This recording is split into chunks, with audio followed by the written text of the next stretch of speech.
Hello दोस्तों, स्वागत है आपका हिंदुस्तानी ट्रेडर्स में। तो दोस्तों आज हम बात करते हैं बैंक निफ्टी की कि बैंक निफ्टी के जो कंपोनेंट्स हैं उनकी बात करेंगे कि उनकी बैंक निफ्टी क्या हिस्सेदारी है और बैंक निफ्टी ये बना कैसे है और ये कैसे चलता है बैंक निफ्टी। और जिसमें हम इसमें ऑप्शंस की ट्रेडिंग करते हैं कि इंट्राडे में सेल करते हैं, खरीदते हैं, बेचते हैं, इसकी में हम करते हैं। जो ये बना कैसे है और जो वीकली भी करते हैं उनके बारे में बात करेंगे। तो हम बात करते हैं बैंक निफ्टी में कौन कौन से बैंक्स हैं। ये देखिए, बैंक निफ्टी में ये बैंक्स की हिस्सेदारी है।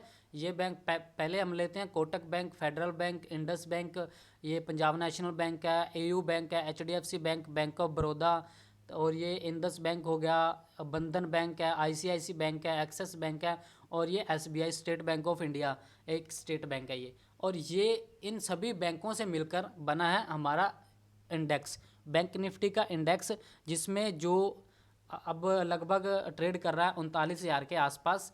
और ये इन सभी बैंक्स को मिलाकर एक एक इंडेक्स बना है जिसे कहते हैं हम बैंक निफ्टी, जिसमें हम इंट्राडे में इंट्राडे में खरीदते हैं, बेचते हैं, और जो कई पोजिशनल भी हैं वो भी खरीदते हैं और बेचते हैं। और ये हम देखेंगे कि अपना जो बैंक निफ्टी कैसे वर्क करता है, इसमें क्या रहता है, मतलब कितनी वेटेज किसकी है। हम पहले बात करते हैं एचडीएफसी बैंक की। जो एचडीएफसी बैंक है, इसकी एचडीएफसी बैंक की जो हमारा बैंक निफ्टी है, बैंक निफ्टी में 28% हिस्सेदारी है।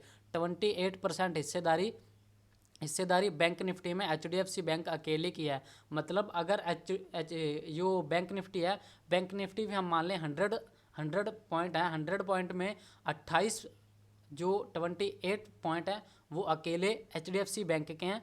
और 24 जो 24% है, अगर 24% लगा लें तो भी, अगर ये 24 पॉइंट भी लगा लें तो बैंक निफ्टी में 24 पॉइंट आईसीआईसी बैंक है। तो इसी प्रकार से ये सभी बैंक्स अपनी हिस्सेदारी रखते हैं। और जो बाकी बैंक बचे हैं उनकी कुछ ज़्यादा हिस्सेदारी नहीं है। अगर हम इनके ये 6 बैंक्स हैं मेन, जो हमारे मेन बैंक्स हैं, जो हमें बैंक निफ्टी के डायरेक्शन बताते हैं कि बैंक निफ्टी ऊपर जाने वाली है या नीचे जाने वाली है, इसकी डायरेक्शन हमें इन 6 बैंकों से लगभग पूरी तरह से पता लग जाता है। क्योंकि इनकी 6 बैंकों की हिस्सेदारी लगभग 75% से प्लस बन जाती है।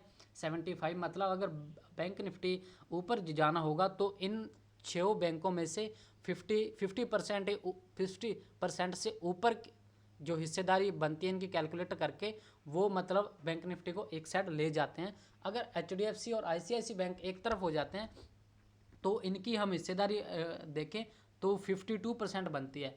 एचडीएफसी और आईसीआईसी बैंक की हिस्सेदारी बैंक निफ्टी में 52% बनती है। मतलब जो बैंक निफ्टी है उसमें आधे से ज़्यादा हिस्सेदारी होती है एचडीएफसी बैंक की और आईसीआईसी बैंक की। अगर एचडीएफसी और आईसीआईसी बैंक एक तरफ हो जाते हैं तो बैंक निफ्टी भी उस तरफ 100% तो नहीं कह सकते, लेकिन ज़्यादातर संभावना बैंक निफ्टी उधर ही जाती है जिधर एचडीएफसी बैंक होता है और आईसीआईसी बैंक होता है। अगर एचडीएफसी, आईसीआईसी बैंक और इसके साथ इन बैंकों में से कोई एक बैंक भी मिल जाता है तो 100% इन जो एचडीएफसी और आईसीआईसी की मूव होगी, अगर ये अप जाएंगे तो बैंक निफ्टी भी अप जाएगा, अगर ये डाउन आएंगे तो बैंक निफ्टी भी डाउन आएगा। अगर यहाँ पे मान लेते हैं हम जो आईसीआईसी बैंक है ये एचडीएफसी का साथ नहीं देता, एचडीएफसी ऊपर जा रहा है और आईसीआईसी नीचे जा रहा है, तो हम एक बार देखेंगे कि एचडीएफसी के साथ कौन सा बैंक सपोर्ट कर रहा है, कौन से 2 बैंक्स एचडीएफसी का सपोर्ट कर रहे हैं, मतलब एचडीएफसी का साथ दे रहे हैं। अगर एचडीएफसी ऊपर जा रहा है और आईसीआईसी नीचे आ रहा है, आईसीआईसी नीचे आ रहा है, तो हम आईसीआईसी को छोड़कर इन बाकी बैंक बचे हैं इनको देखेंगे अगर इनकी क्या कंडीशन है, ये क्या कर रहे हैं। अगर ये बैंक ऊपर जा रहे हैं, मतलब कोटक बैंक भी ऊपर जा रहा है और एक्सिस बैंक ऊपर जा रहा है, तो हम बैंक निफ्टी में ऊपर की एंट्री बनाएंगे। क्योंकि हमें पता लग गया 28% ये जा रहा है, 10% ये, 10 और 19 ये हो गए, मतलब 20 इनको लगा लो, 20 ये हो गए और 20 ये लगभग ये 20 और 20 40 और 48% तो इधर ही हो गए। 48 ये यहाँ पे हो गए हैं, देख लीजिए अब 48 एक तरफा हो गए। और वो छोटे मोटे बैंक ये बचे हैं यहाँ पे, ये वाले, इनमें से भी लगभग 1-2-4 बैंक साथ आ ही जाते हैं। क्योंकि ऐसा कम ही होता है कि सारे बैंक गिरे। क्योंकि अब हम देख लेते हैं पिछले दिन कुछ ऐसा ही हुआ था। ये देखिए सारे बैंक नीचे आए हैं, सारे टोटली बैंक नीचे आए हैं, लेकिन एक यहाँ पे कोटक बैंक है, जो कोटक बैंक ही अकेला बैंक निफ्टी को 29 पॉइंट ऊपर लेके गया, लेकिन सारे बैंक निफ्टी को नीचे लेके आए हैं। सारे बैंक नीचे लेके आने की वजह से देखिए ओवरऑल बैंक निफ्टी 221 पॉइंट नीचे आकर क्लोज किया है आज के दिन, मतलब जो पिछले दिन की क्लोजिंग है वो। हम बात करते हैं अब कि इनकी क्या वेटेज। अगर HDFC बैंक हम देखते हैं, अगर 1 पॉइंट ऊपर जाता है तो वो बैंक निफ्टी को 7 पॉइंट की मूव देगा। अगर ICICI बैंक ऊपर जाता है तो वो उसको 11 पॉइंट की मूव देगा। अगर ये नीचे भी आते हैं तो भी, अगर HDFC नीचे आएगा तो भी 7 पॉइंट बैंक निफ्टी को नीचे लेके आएगा, डाउन लेके आएगा। अगर ये ICICI भी 1 पॉइंट नीचे आता है तो वो बैंक निफ्टी को 11 पॉइंट नीचे लेके आएगा।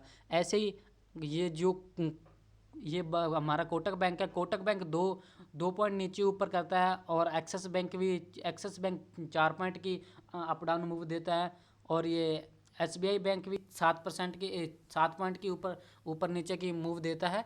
तो ये हमारे हैं बैंक निफ्टी के जो हमारे कंपोनेंट्स हैं। लेकिन अगर हमें सक्सेसफुल ट्रेडर बनना है तो बैंक निफ्टी के चार्ट के साथ साथ हमें जो ये बैंक्स हैं, इन बैंक्स का भी चार्ट में ध्यान में रखना होगा, इनको भी साथ साथ देखने के लिए देखना होगा। क्योंकि अगर हम मानते हैं कि बैंक निफ्टी है, बैंक निफ्टी फिर जब भी ऊपर या नीचे जाएगा, जब ये जो हमारे बैंक्स हैं ये अप या डाउन होंगे, ये हमारे बैंक्स अप होंगे तो ही बैंक निफ्टी अप जाएगा। अगर ये डाउन होंगे तो ये बैंक निफ्टी भी हमारा डाउन ही होगा।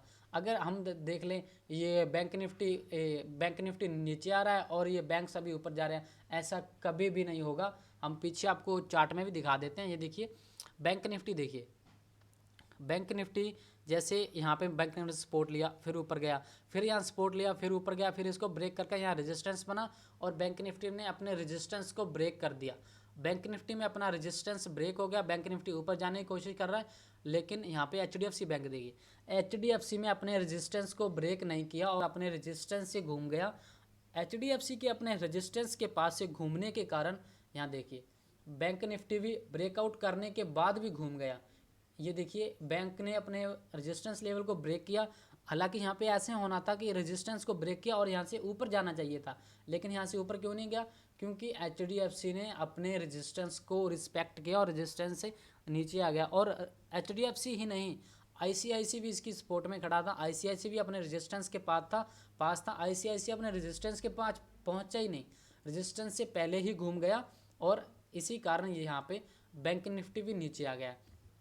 तो हम मेन पॉइंट ये है कि अगर बैंक निफ्टी में जो बैंक्स हैं, बैंक्स की मूव जिस साइड भी होगी उसी साइड में हमारा बैंक निफ्टी जाएगा। जो हमारे बैंक्स अप जाएंगे तो बैंक निफ्टी अप जाएगा, अगर बैंक्स हमारे डाउन आएंगे तो ये हमारा बैंक निफ्टी भी डाउन होगा। और अगर एक बात और हम यहाँ पे ध्यान रखने वाली है कि हमने इनके पेयर्स देखने हैं कि HDFC ऊपर जा रहा है, इसके साथ कौन से बैंक ऊपर जा रहा है। अगर HDFC ऊपर जा रहा है और ICICI के साथ मिलकर ये सभी बैंक नीचे आ रहे हैं तो बैंक निफ्टी नीचे आने वाला, ऊपर नहीं जाएगा, क्योंकि वो अकेला HDFC के साथ नहीं चल सकता। इन बैंकों में से भी किसी 1 या 2 बैंक का सपोर्ट चाहिए बैंक निफ्टी को। तो ये है हमारी कंपोनेंट्स वाली वीडियो। ये वीडियो आपको कैसी लगी है कमेंट कर जरूर बताइए, अपने दोस्तों के साथ ज़रूर शेयर कीजिए कि आपको उनको भी पता लग जाए, वो भी इन पे वर्क करना शुरू कर दें। और ये video only for education purpose के लिए है। अगर आपको कोई भी चीज़ किसी भी प्रकार की समझ नहीं आई है तो कमेंट कर पूछ लीजिए, आपके कमेंट का रिप्लाई किया जाएगा। और ये video only for education purpose के लिए है। ये इससे वीडियो देखिए और सीखिए और अपनी खुद की रिसर्च कीजिए, उसके बाद ही मार्केट में आके किसी भी प्रकार का एक्शन लीजिए। पहले अपनी रिसर्च ज़रूर कर लें। तो मिलते हैं किसी नेक्स्ट वीडियो में, तब तक के लिए थैंक यू।